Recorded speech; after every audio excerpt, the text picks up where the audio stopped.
দুপুর বন্ধুরা, আবারও একটি নতুন রেসিপির সঙ্গে আমি হাজির হয়েছি। তো চলো তোমাদের সাথে শেয়ার করছি এটা আমি কিভাবে বানিয়েছি। মুসুর ডালগুলি 2 থেকে 3 ঘন্টা আমি ভিজিয়ে রেখেছিলাম আর জল ঝরিয়ে মিক্সারের মধ্যে নিয়ে নিয়েছি। আর নিয়েছি গোটা জিরে, গোটা লঙ্কা আর আদা।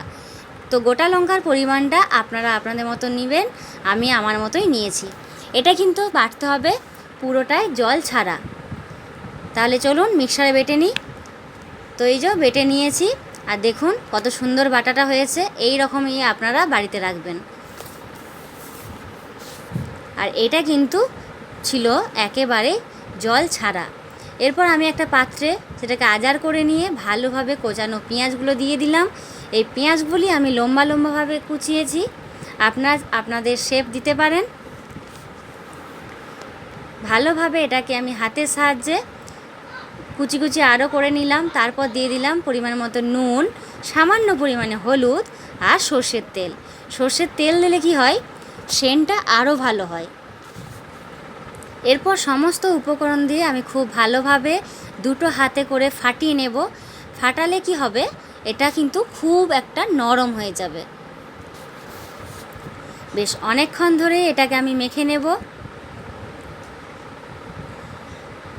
আমি কিন্তু এখানে এক হাতে দেখাচ্ছি, পরে কিন্তু আমি 2 হাতেই এটাকে ভালোভাবে ফাটিয়ে নিয়েছিলাম।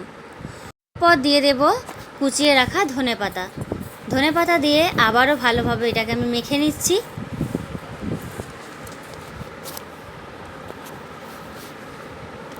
এবারে দেখুন মাখা প্রায় হয়েই গিয়েছে। বেশ অনেকক্ষণ ধরে এটাকে মাখিয়ে নিতে হবে। এরপর কড়াইয়ের মধ্যে আমি আমার পরিমাণ মতো তেল নিয়ে নিয়েছি আর একে একে এগুলোকে ছেড়ে দেব। তো এটা কিন্তু প্রথমে তেলটাকে ভালোভাবে গরম করে বারবার উল্টিয়ে পাল্টিয়ে ভেজে নিতে হবে। তাহলে কি হবে, ভেতরটা পর্যন্ত ভালোভাবে ভাজা হয়ে যাবে।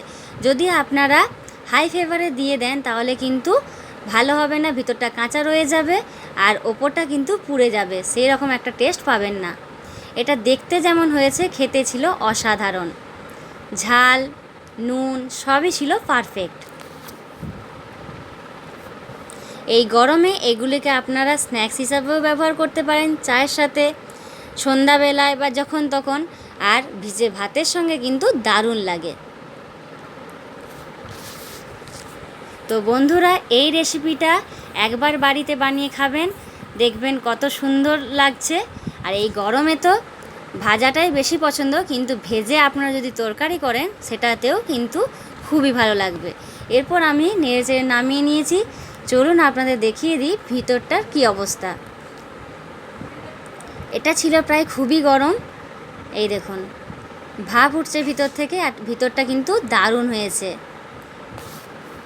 মুসুর ডাল কিন্তু খেতে খুবই প্রোটিন আর খেতে খুবই ভালো হয়। দেখেই মনে হচ্ছে যেন ধনেপাতা আর কত সুন্দর পেঁয়াজের গন্ধ, পুরোটা ছিল অসাধারণ। তো বন্ধুরা, এখনকার মতো টাটা, দেখা হবে পরের ভিডিওতে। তো এখনকার মতো বাই।